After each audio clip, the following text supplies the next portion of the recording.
Good morning and welcome back in my channel MT's English Classes. Dear guys and viewers and dear subscribers, इससे पहले की जितने भी videos जो classes की वीडियोस थी आपने देखी, उन सब में आपने बहुत ही बेहतरीन और इजी तरीके से tenses, active and passive voices समझे, जाने, नॉलेज प्राप्त किया। अब हम आज रीड जो आने वाले एग्जाम है उसमें बहुत सारे लोगों का सपना है कि हम रीड क्लियर करें।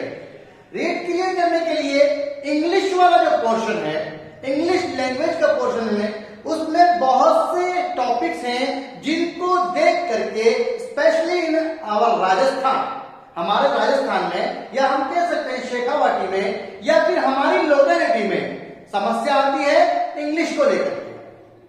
तो इंग्लिश का कोई डर नहीं होना चाहिए। English is a very easy language, understand? So dear guys, today we will discuss about spotting the errors.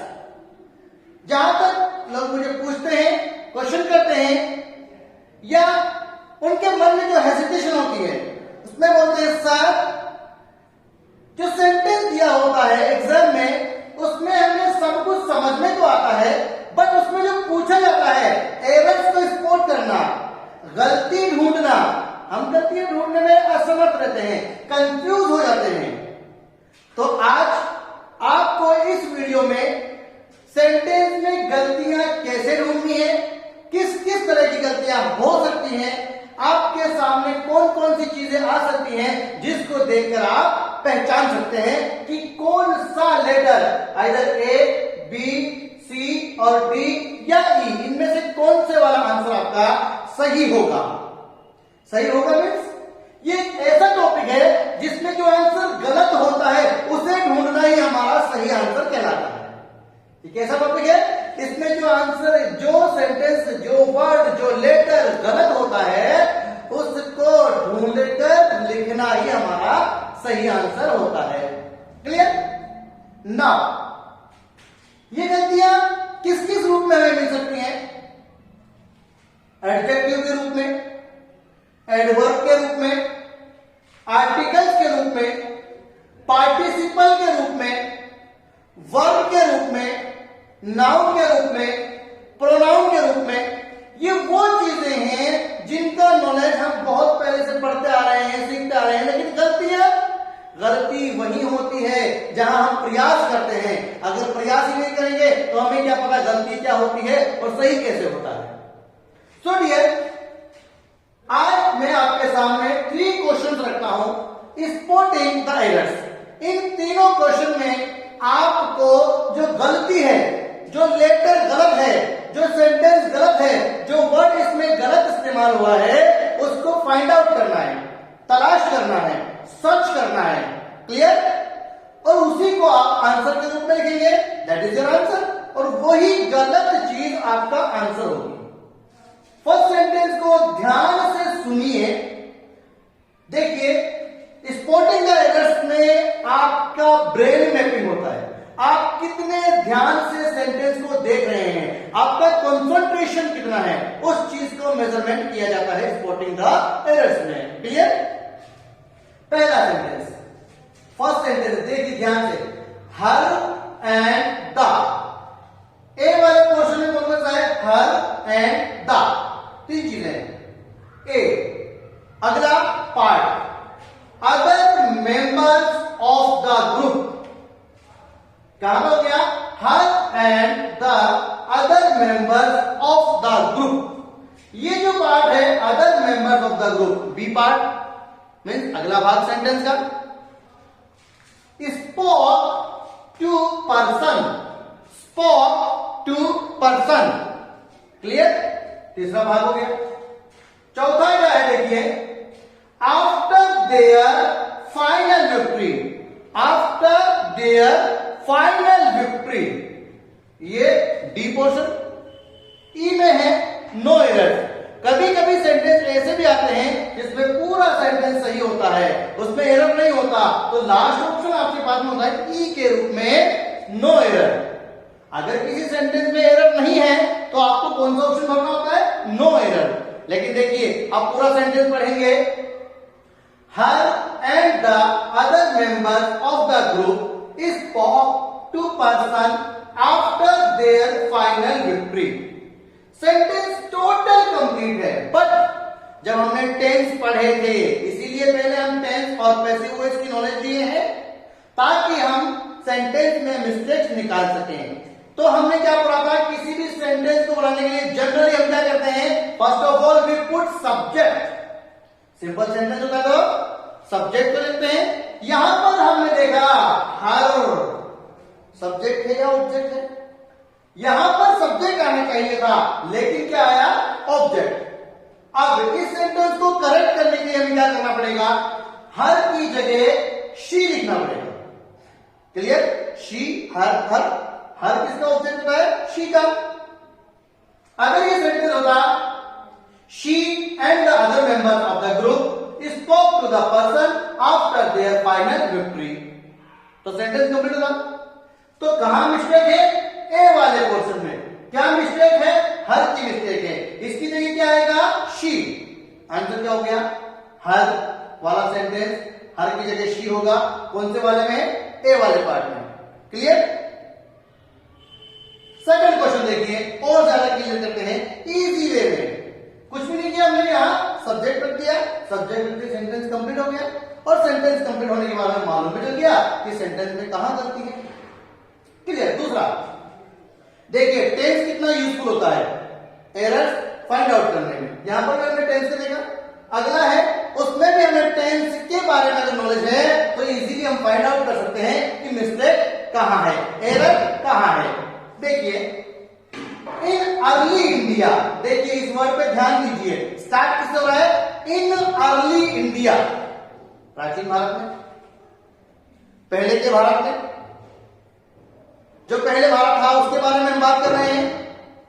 In early India, A part हो गया।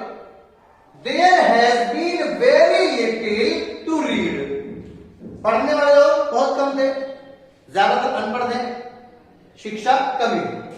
B part. सी पार्ट है except for the books sent, कुछ किताबें जो भेजी गई जो थी उनके अलावा पढ़ने वाले कब थे? From Britain. डी पार्ट है ब्रिटेन से, कुछ किताबें ब्रिटेन से आती थी, अंग्रेजी हुकूमत थी, उन्हीं के लोग ज्यादा पढ़ाई किया करते थे। तो अब देखिए हमें इस डीप में नहीं जा करके फाइंड आउट तो सिर्फ क्या करना है कि इसमें कहां गलती है। देखिए ए ऑप्शन में था इन अर्ली इंडिया, इसको हम बेस मानते हैं। सेंटेंस के इनिशियल स्टेज, शुरुआत, प्राचीन भारत में देयर हैज बीन। अब देखिए प्राचीन भारत में in early India, in early India past tense, past simple, in early India past हो गया। अब क्या करेंगे? अगर ये पास्ट है तो बाकी बचा हुआ पोर्शन भी कौन सा होगा? पास्ट का होगा। यहां पर भी पास्ट है। सेंट, सैंड की सेकेंड और थर्ड फॉर्म होती है। क्लियर? तो ये सेंटेंस पूरा किसमें होना चाहिए था? पास्ट टेंस में। बट यहां पर has been, present perfect continuous की हेल्पिंग वर्ब, यहां प्रेजेंट परफेक्ट का सेंटेंस रूप कह सकते हैं। तो ये क्या होगा? अगर हम इसको भी पास्ट में कर दें तो सेंटेंस क्या हो जाएगा? कंप्लीट। क्लियर? क्या बन सकता है? In early India there was very little to read, there was very little to read. Has been की जगह क्या हो जाएगा? Was, there was very little to read. तो कौन सा पार्ट चाहिए? B part. कौन से पार्ट में एरर था? बी पार्ट में। हमने क्या किया? हैज बीन की जगह क्या होना? वॉज होना। कौन सा पार्ट? बी। क्लियर हो गया ना आपका? टेंस आपका क्लियर है तो सेंटेंस भी आपका क्लियर है। अब देखिए third sentence, very easy. Tense की शुरुआत, प्रेजेंट इंडेफिनिट टेंस, टेंस का पहला भाग, पहला पार्ट जिसको हम इजीली पढ़ते हैं, जिसमें एस, ईएस, आईएस जिसकी पहचान होती है। देखिए when she comes, when she comes, SAES आ रहा है। इससे हमें मालूम हो गया कि ये सेंटेंस डेफिनेटली किसका है? प्रेजेंट इंडेफिनिट टेंस का सेंटेंस है। अब इसके आगे का स्ट्रक्चर हमें पता है, क्योंकि हम पहले प्रेजेंट टेंस, पास्ट टेंस और फ्यूचर टेंस पढ़ चुके हैं। एक्टिव वॉइस, पैसिव वॉइस कैसे बनाते हैं वो पढ़ चुके हैं। तो आगे हम बनाते हैं when she comes to see us, she usually, एक वर्ड और आया इसमें, यूजुअली वर्ड किसको आइडेंटिफाई करता है? प्रेजेंट टेंस को, प्रेजेंट इंडेफिनिट टेंस को।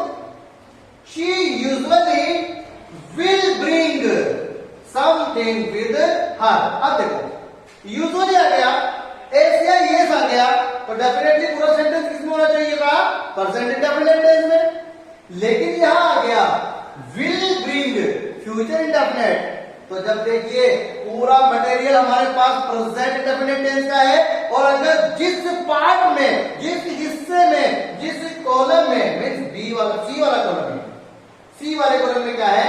विल ब्रिंग, तो ये रॉन्ग हुआ, एरर हुआ। तो इसको हम फाइंड आउट करेंगे। यहां क्या होना चाहिए था? यहां होना चाहिए था brings, she, third person singular है, she brings something with her होना चाहिए था, लेकिन यहां से लगा है शी यूजुअली विल ब्रिंग। तो शी यूजुअली विल ब्रिंग वाला सेंटेंस पार्ट रॉन्ग है, एरर है। इसको फाइंड आउट कर लेंगे। आंसर होगा विल ब्रिंग की जगह ब्रिंग्स। तो आंसर क्या हो गया? सी। सो डियर गाइस, आपने अभी देखा कि स्पोर्टिंग का एरर, नाम एरर मीन्स टेरर। एरर का नाम सुनते ही टेरर लगता है, भय लगता है, डर लगता है। सो एरर विदाउट टेरर, डरना बिल्कुल नहीं है। एरर ढूंढने के लिए हमें सिर्फ किसकी नॉलेज होनी चाहिए? टेंस की नॉलेज होनी चाहिए। अगर टेंस आपने अच्छी तरीके से पढ़ा है, अगर नहीं भी पढ़ा है तो आप मेरी वीडियो पे जाइए, वहां पर टेंस को इजी वे में पढ़िए, जिससे कि आपके आगे वाले जो टॉपिक्स हैं बहुत ही आसान तरीके से आप उसको सॉल्व कर सकें। Have a nice day, thank you very much.